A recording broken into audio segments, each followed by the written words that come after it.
All right, here at No Reserve, we have our hard-to-find 2005 Dodge Ram Powerwagon.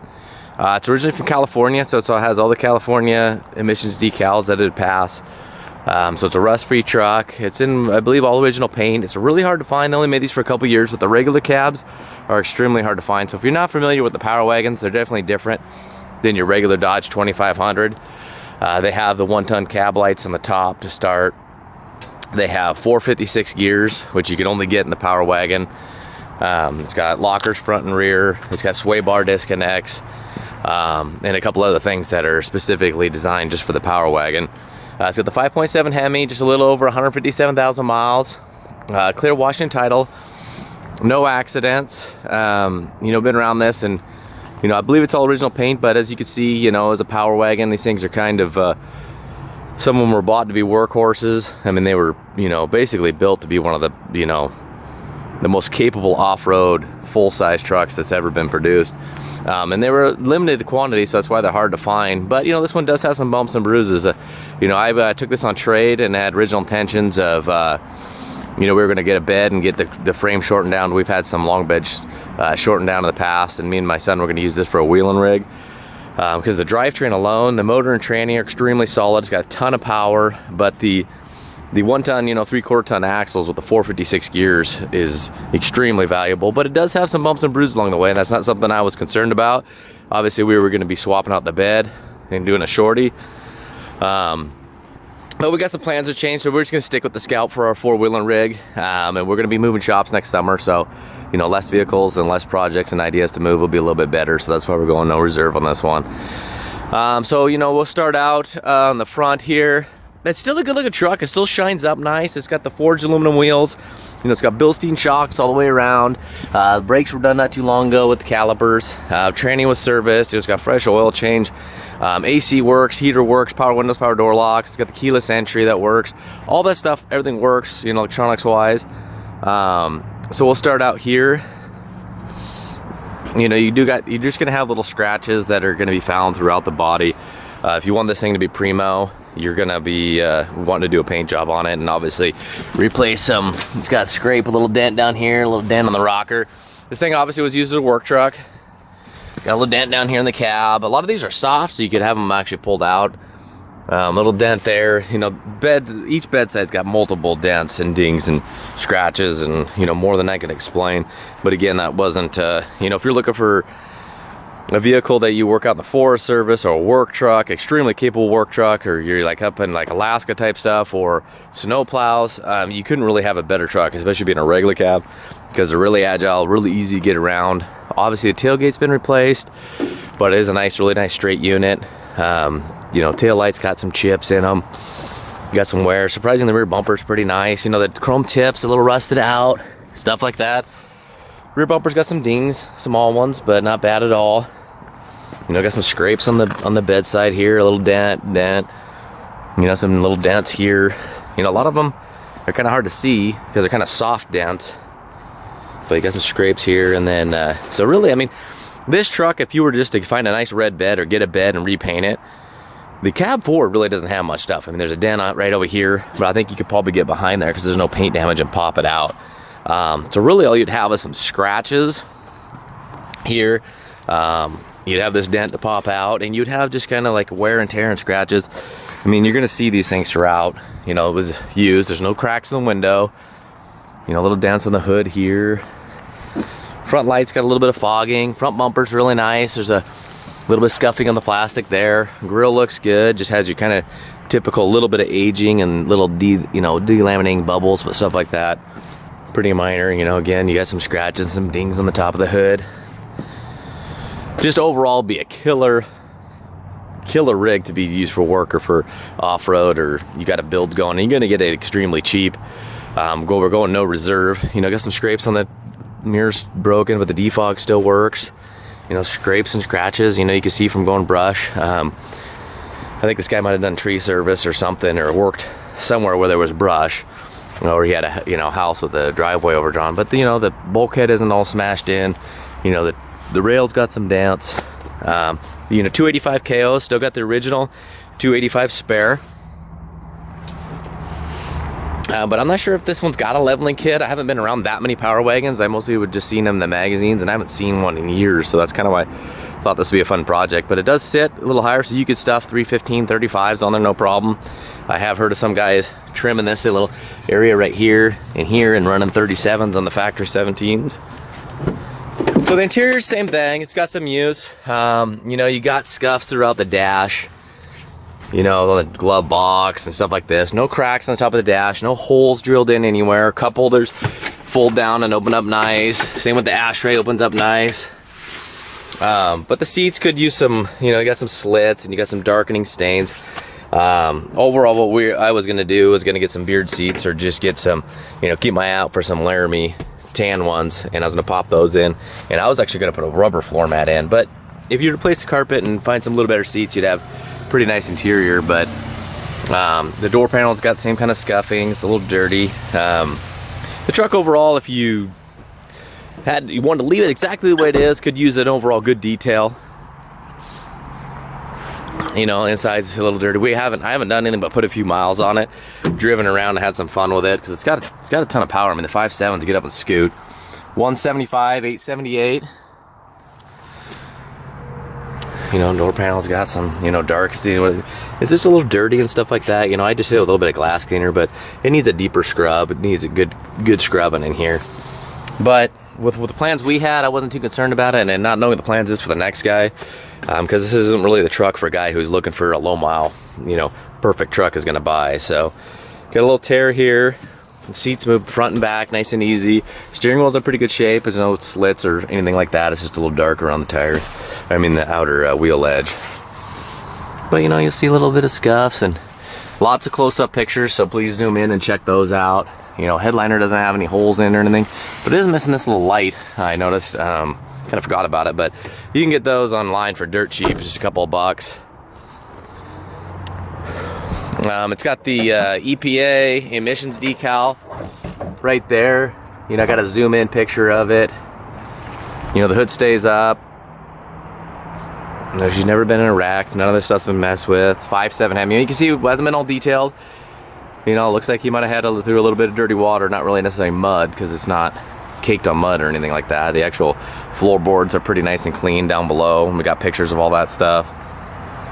This is just an invisible graphic. You'll see this decal throughout some of the pictures, and that's an anti-theft deal. All right, so the camera doesn't do very good going down below the video. So just please take a look at all the pictures. We are going to do a run and driving video. Runs really nice and smooth. And if you've never had a 5.7 Hemi truck, they sound awesome. They got a ton of power, especially if you put a chip on them. You know, it's about low 30s, so you get a little bit of cold weather condensation, but you know, no smoke or no ticking or knocking or shaking. The only issue on this thing is it didn't come with the manual, so it'd be something that owner would want to get. The 4-wheel drive works good, and I'll show that in my driving video. You can go into 4 low, 4 high, and you can feel it go into 4-wheel drive. You go into 2 high, and you feel it go into 2-wheel because you don't chirp around the parking lot. But for some reason, this service 4-wheel drive light comes on. You know, it'll go away when I drive it, and then it'll come back. And when the service 4-wheel drive light's on, you can still put it into 4-wheel drive and stuff. So I'm not sure exactly what that is, but I hadn't looked too much into it because I hadn't really pulled the trigger on the direction I was going to go on this, and then kind of started wondering what direction we were going to go. So that is one thing, but other than that, I mean, drivetrain, tranny, shift, everything goes really nice. So we're going to go ahead and do a driving video. All right, here we are in our run and driving video of our 2005 Dodge Ram 2500 Powerwagon. You can see all the cab lights are working. Got the headlights going, turn signals, fog lights. Trying to make sure all the bulbs and everything like that work. You got your tail lights, license plate lights are working. So all right, and then one thing I did forget in the other video is you can see on the top of the cab there's a pretty good sized little dent near the third brake light. The license plate is just a protective magnet, so it doesn't do any damage. So all right, we're gonna go ahead and get here and go for a little bit of a rip. You can hear the heater working really nice. The selector works on all different things. You know, the defrost for the mirrors, but again, that mirror's broken, but the defrost still works. You can slip it up, turn the AC on. Get the stereo going. Make sure I leave the door unlocked. Now I'm on the way. So that sounds still really nice. You can gets nice and cold. The tow haul mode works. You'll see that come on right there. I'll go ahead and put it in gear. Give it some gas. It doesn't want to move because the e-brake light's working properly. You know, power windows. Of course, they go all the way down. The buttons are a little bit worn out looking, and you can see there's some wear and tear here, but the power mirrors, all that stuff is working. You can see it's still, the glass there, the mirror part's broken over there, but still works properly and everything. Keyless entry unlocks both doors. I'm trying to think here. So alright, we're going to go ahead and I'll take it for a little bit, go through the parking lot, show you the full drive works fine, but the service full drive lights on. I have a feeling it has to do with the sway bar disconnect and the locking. I heard on one of the forums you can go into there and clean the connections, go into the sway bar, the electrical connections, put some dielectric in there, and that'll usually do it. But you know, obviously if you want to figure that out, you're gonna have to do a little bit of time and research, possibly put a little bit of money into it if you take it somewhere. So it's something to keep in mind. So let's see here. I'm gonna go across the street to a park and ride real quick, and so we can do a little bit of turning. But you can see it's turning really nice and smooth, nice and tight. The doors automatically lock once you hit 10 miles an hour like they should. You can disable that.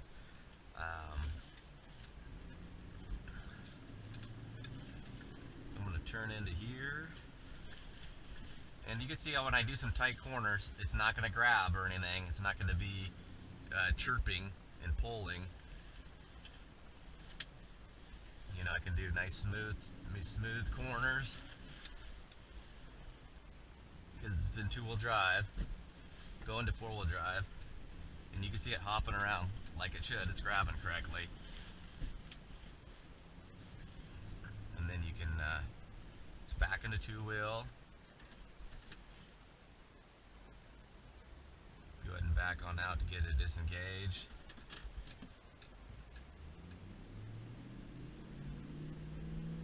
And then I'll do some tight corners again so you can see it's fully disengaged. It's nice and smooth. Nice and smooth, not grabbing or anything like that. So the full drive is working good. I'll go ahead and put it in neutral. I'm going to go all the way down into 4 low. Goes in and out really smooth. It doesn't get hung up on 4 low, but you can see it's barely moving. And again, I turn all the way and turn it, and it grabs and chirps. But you can see the RPM gauge. I mean, I'm already shifting. So alright, so we're going to go ahead and put her back into neutral. See if we got her.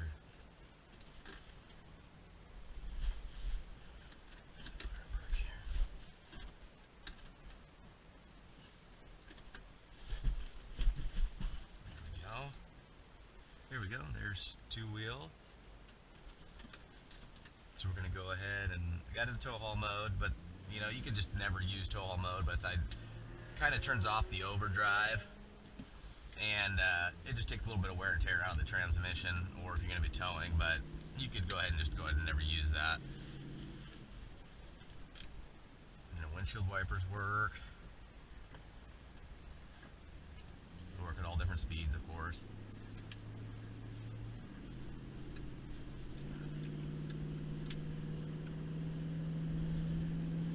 You know, truck doesn't have a lot of rattles or anything like that. I don't think the door panels, the interior's ever been all apart or anything like that. You hit those bumps, it soaks it up really nice. You know, tires don't shake and wobble going down the road.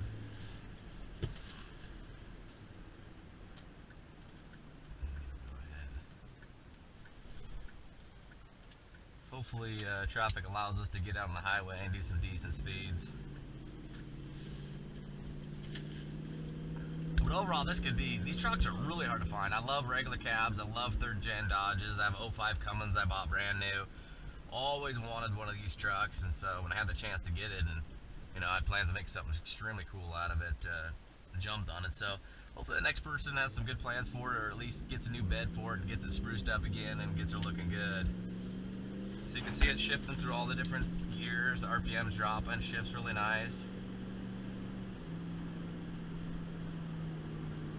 You can see we're not shaking or wobbling going down the road.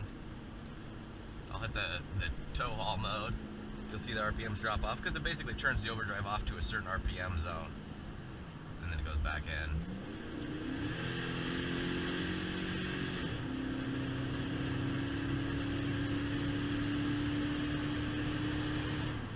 I mean, this thing rips and it sounds awesome. I don't know if you've ever this one doesn't have an intake, obviously, but if you put an intake on these things, sound unreal.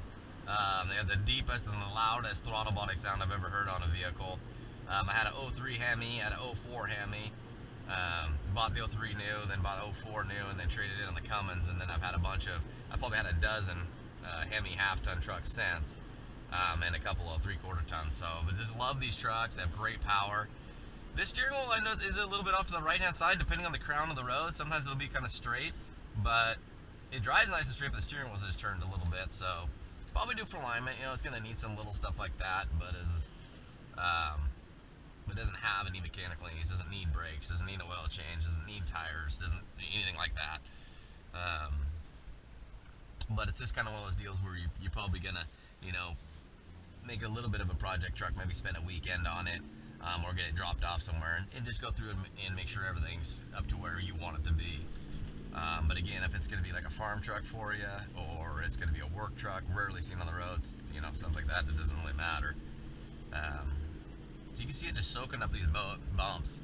This, you know, all these just patches and potholes.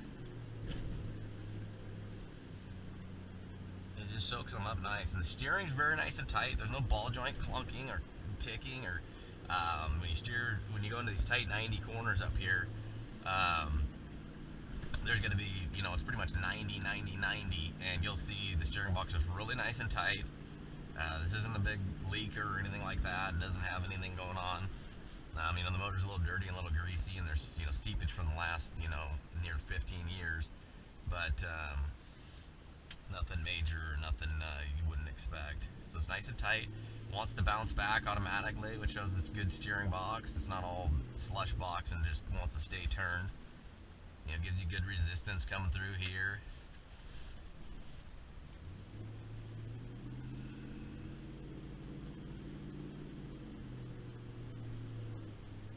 We've got another 90 to the left here. And you can see it hitting the bumps. It's just really nice and tight and sound. It's very quiet in here. I think it's got an aftermarket muffler on it. You know, the wheels are in great shape. They got really nice polish, no clear coat damage or corrosion.